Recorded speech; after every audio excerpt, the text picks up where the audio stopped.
Lord Prince, Bombi ng L3D.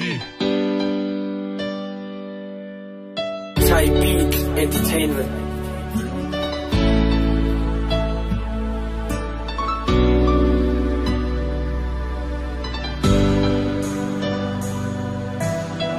Hanggang ngayon hindi makalimot, hindi makatuto sa mga sinabi mo.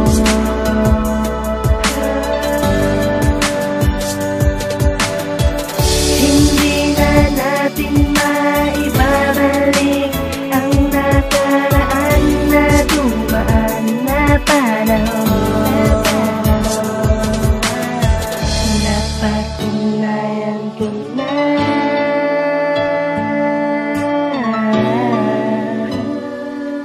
mahal na kita.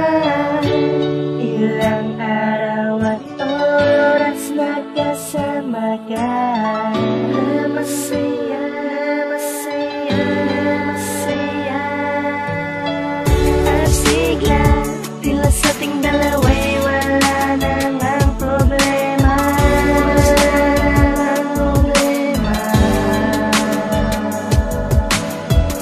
Ngunit pagkalipas ng ilang linggo, bigla ka na lang nagbago,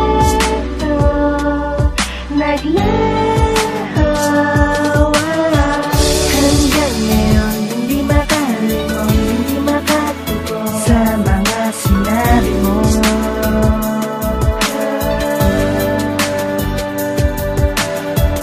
Hindi na natin maibabalik ang nakaraan na dumaan na panahon.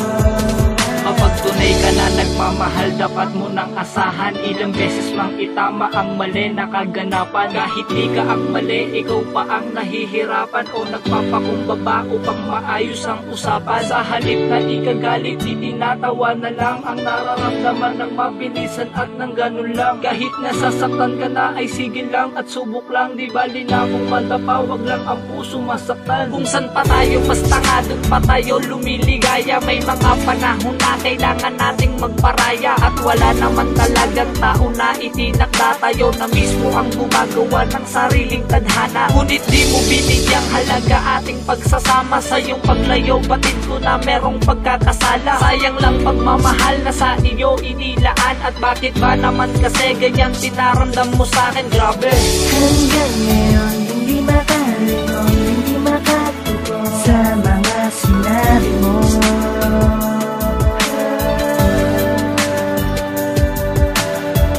Hindi na natin maibabalik ang nakaraan na dumaan na panahon.